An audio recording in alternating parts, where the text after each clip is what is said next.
Fake refugees flooding across our borders. I'm Brian Lilly with the Rebel.media. I have no problem with Canada accepting refugees. It's part of what we do. We help folks that are fleeing war or oppression.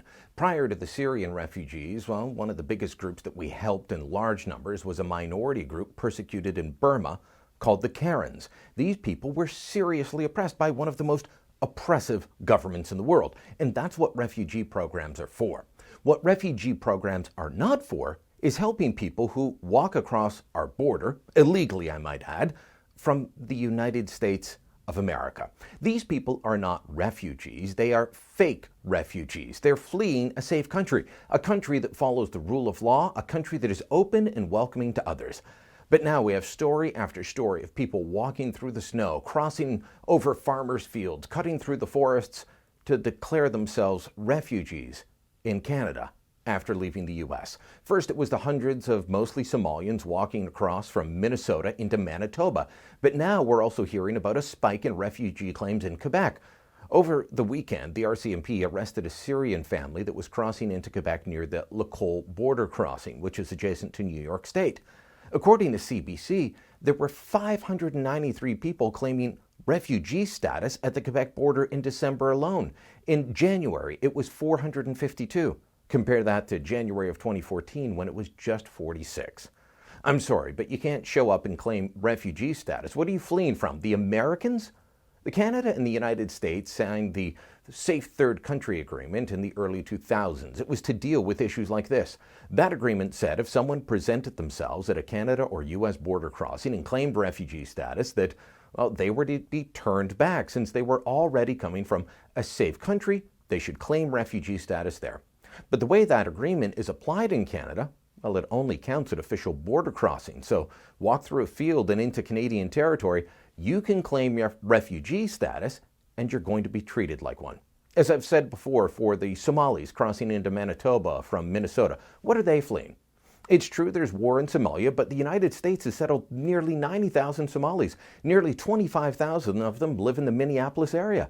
It's a really long flight all the way from Mogadishu to Minneapolis. By the time you're in Minnesota, you're beyond safe. Same with the Syrian family crossing into Quebec. It's a long way from Damascus to Plattsburgh, New York, the closest big town that they would be crossing from. These people are doing illegal border crossings. They're economic immigrants. They want to come to Canada. I get that. Who wouldn't want to come to Canada? It's great here. But here's the deal.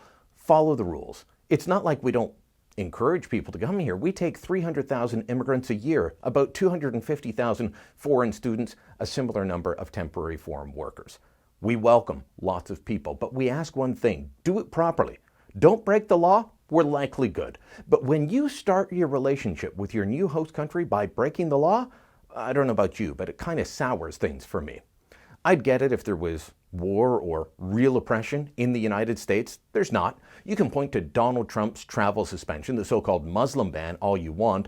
One, it's temporary. Two, it's being struck down by the courts. Like I said, the U.S. is a nation that follows the rule of law. The other reason this is a problem is that these people, they're now sucking up resources that could be helping those fleeing actual war and oppression who aren't safe yet.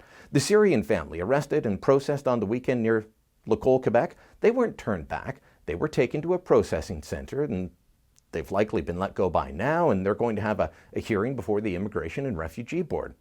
We have people in this country encouraging this kind of behavior. And on top of that, you've got Lead Now and No One is Illegal calling for essentially open borders by telling Trudeau to drop the Safe Third Countries Act altogether.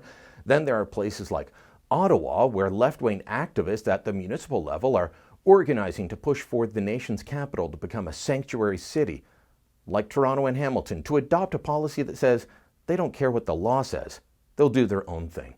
None of this is good news. The left in this country is organizing to try and use Trump and his election in the United States to overwhelm our immigration system and change it forever.